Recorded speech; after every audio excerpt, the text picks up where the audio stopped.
नमस्कार.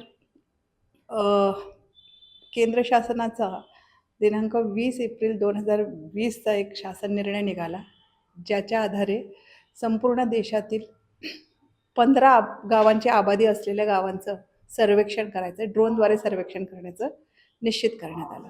त्यामध्ये आपल्या राज्यातली एकूण 30,575 गावे आपण ड्रोन सर्वेक्षणासाठी निवडली होती. त्यापैकी आपल्या लातूर जिल्ह्यामधली आत्तापर्यंत 640 गावांचं ड्रोनद्वारे सर्वेक्षण झालं आहे आणि त्याच्यामध्ये मालमत्ता पत्रकं तयार होतात, सनद तयार होते, मिळकत पत्रिका तयार होते. तर त्या संदांचं वाटप आजच्या दिवशी आपल्याला करायचं होतं. माननीय पंतप्रधान महोदय यांच्या हस्ते आज 50,000 गावांमध्ये, देशातल्या 50,000 गावांमध्ये 58 ते 67 लाख मिळकत पत्रिकांचं वाटप पंतप्रधान महोदयांनी आभासी दूरदृश्याद्वारे केलेलं आहे. तर त्याच याच्या धर्तीवर आपण आपल्या लातूर जिल्ह्यामध्ये 30 गावांचं सनद वाटप चा कार्यक्रम तयार केला होता. तर याच्यामध्ये एकूण 5 तालुके होते आपले. देवणी होता, निलंगा होता, जळकोट होता, चाकूर आणि औसा.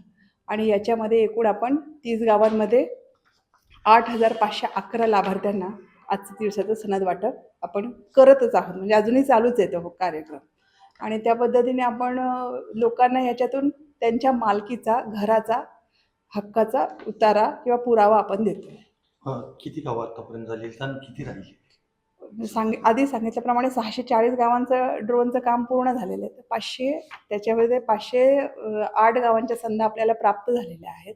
आणि यापूर्वी पण आपण त्याचं वाटप केलं. 233 गावांमध्ये आपण 22,661 लोकांना आत्तापर्यंत सनद वाटप केलं आहे आणि आजच्या दिवसाला 30 गावांमध्ये 8,511 लाभार्थ्यांना आपण त्याचा लाभ देत आहोत.